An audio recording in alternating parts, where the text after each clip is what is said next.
기도를 하지만 기도 응답이 잘 안 되는 것 같은데 내가 믿음이 없는 것이냐, 이런 크리스찬들의 흔한, 그렇지만 자주 하게 되는 이 질문을 주셔서 거기에 대한 저의 한 가지 사례와 간증을 통해서 좀 답변을 드리고자 합니다.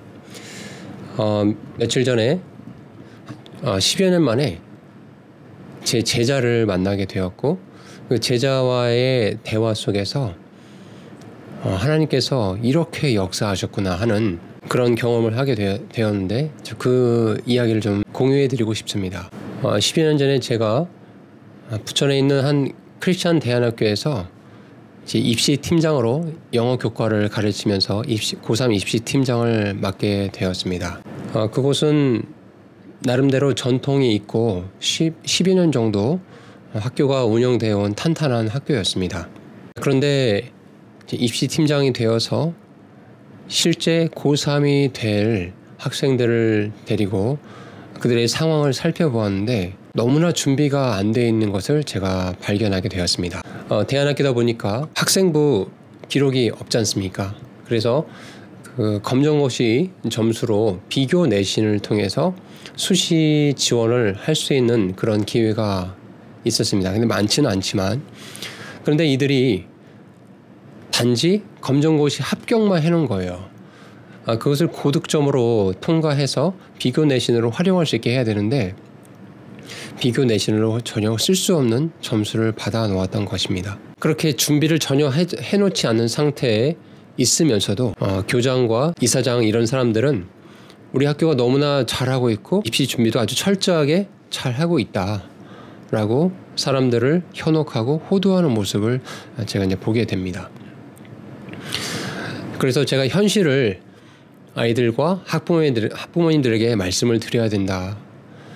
크리스찬 대안학교를 하지만 이 아이들의 미래에도 우리가 책임져야 되는 막중한 책임이 있으니 현실적으로 입시 준비를 잘 시켜서 믿음과 실력 면에서 튼튼한 그런 그리스도인으로 우리가 양성을 해야 되지 않겠냐라고 강하게 이제 제가 얘기를 하기 시작했습니다. 당연히 학교에서는 불편해 했었죠.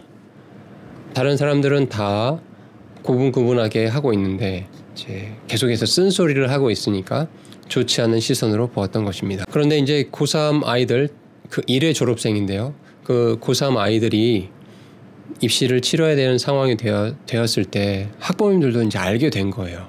아무리 학교에서 눈속임을 했다 하더라도 막상 자기 자녀를 대학을 보내야 되는 상황이 되니까 이제 현실을 알아보는 거죠. 정시 수능 점수가 얼마나 나오는지, 비교 교과로 검정고시 점수를 어떻게 활용할 수 있는지 이런 걸 알아보니까 아무런 준비가 되지 않았던 거를 보고 이제 학부모님들이 이제 항의가 빗발치게 되었습니다. 그래서 부랴부랴 이제 교장은 저에게 이 사태를 좀 수습해 달라라고 이제 부탁을 했고, 제가 그러면 이 사태를 수습을 해볼 테니 제가 원하는 대로 인사권과 어떤 모든 과정을 고3 아이들에 대해서 진행할 수 있게끔 정권을 달라라고 말씀을 드렸습니다. 항의하러 온 그 고3 학부모님들을 대상으로 제가 현실을 말씀을 드리고, 그럼에도 불구하고 이러이러하게 1년 동안 수능 날까지 준비를 할 테니 믿고 맡겨주시라. 그렇지만 정 불안하고 좀 어려운 상황이 있으시면 재수학원을 가셔도 좋다라고 말씀을 드렸습니다. 그랬더니 이제 한 반절 정도는 재수학원으로 돌아갔고 반절 정도 학생이 남게 되었습니다. 자, 그 아이들 데리고 정말 1년 동안 너무나 많은 고생을 했습니다.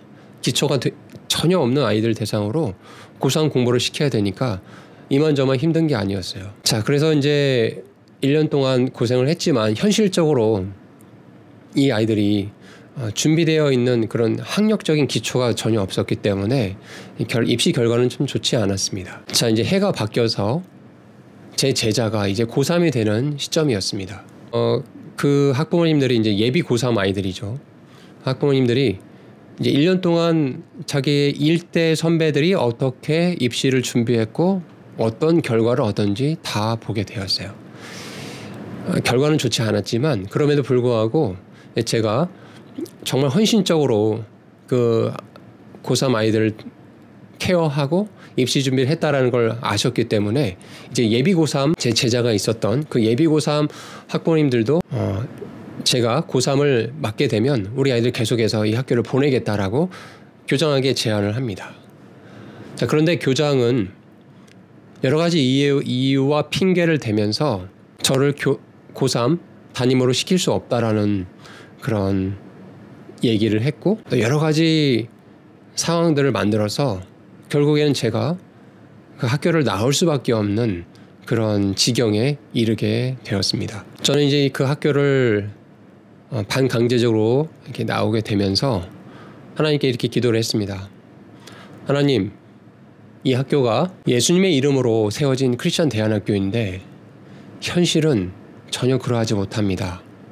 아이들의 신앙이 특별한 것도 아니고, 그렇다고 실력적인 면에서 월등하게 성실하게 아이들이 준비하는 것도 아니고, 정말 이것도 저도 아닌, 어쩌면 아이들의 시간과 인생을 낭비하고 있는 것 같은, 그럼에도 불구하고 그 아이들의 영혼이 너무 불쌍합니다.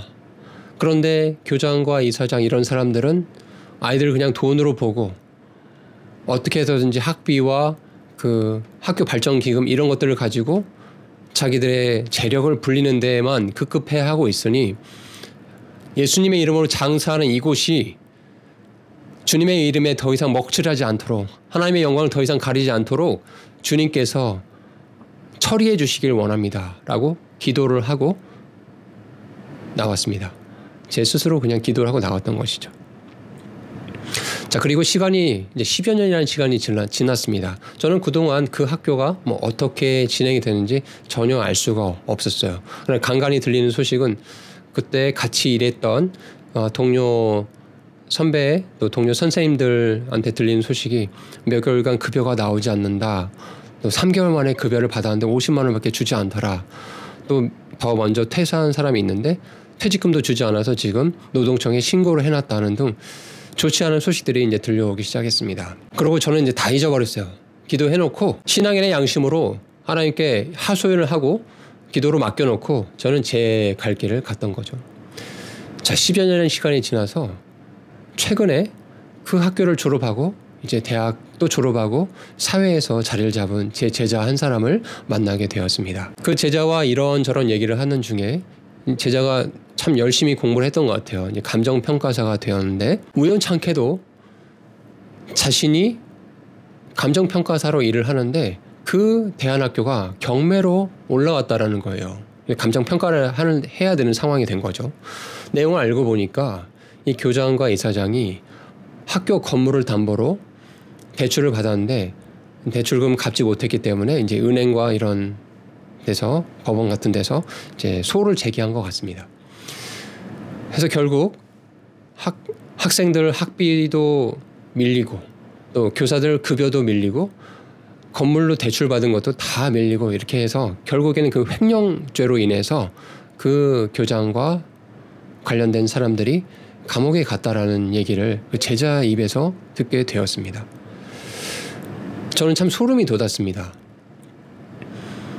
기도로 하나님께 맡겨놓고 그 하나님의 시간표 안에서 그 학교가 또 그분들이 어떻게 처리될지 저는 알지 못했어요.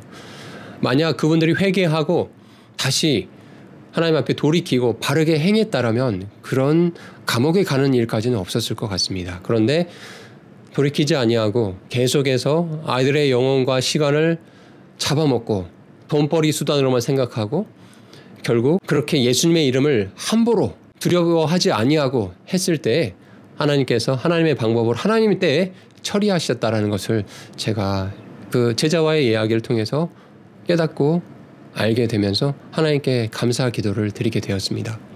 우리가 하나님께 믿음으로 무언가를 기도합니다. 인간이기 때문에 참 여러 가지를 기도를 하거든요. 어떤 필요를 구하는 기도를 드릴 때도 있고 저와 같이 부당한 일을 당하고 내 힘으로 할 수 있는 것이 없으니 하나님께 그저 맡겨놓는 기도를 할 때가 있습니다. 그런데 그 기도가 하나님 보시기에 정말 바른 기도라 한다면 내가 원하는 내 방식의 때가 아니라 하나님이 정하신 하나님의 때와 방식으로 그 일들을 이루신다라는 것을 저는 이 일들을 통해서 체험을 하게 되면서 이런 하나님을 함께 신뢰했으면 좋겠다, 이런 얘기를 좀 드리고 싶습니다. 우리가 기도 생활을 할 때 각자 골방에서 또는 각자 정한 처소에서 기도를 하지 않습니까? 물론 뭐 이렇게 대중의 교회 예배 기도 시간에 드리기도 하지만 그런 기도보다는 각자가 아마 자기들이 기도하는 처소에서 기도를 하실 것입니다. 그때 하나님과 1대1로 대화를 하시면서 우리가 드리는 기도가 하나님 보시기에 다 올바르진 않을 수 있어요. 그럼에도 불구하고 정말 신앙의 양심을 들어서 그것이 올바른 기도라 한다면 분명히 하나님께서 하나님의 때에 하나님의 방법으로 그 기도를 응답하시고 하나님께서 그 일을 통해서 영광 받으신다는 것을 기억하시면 좋겠습니다.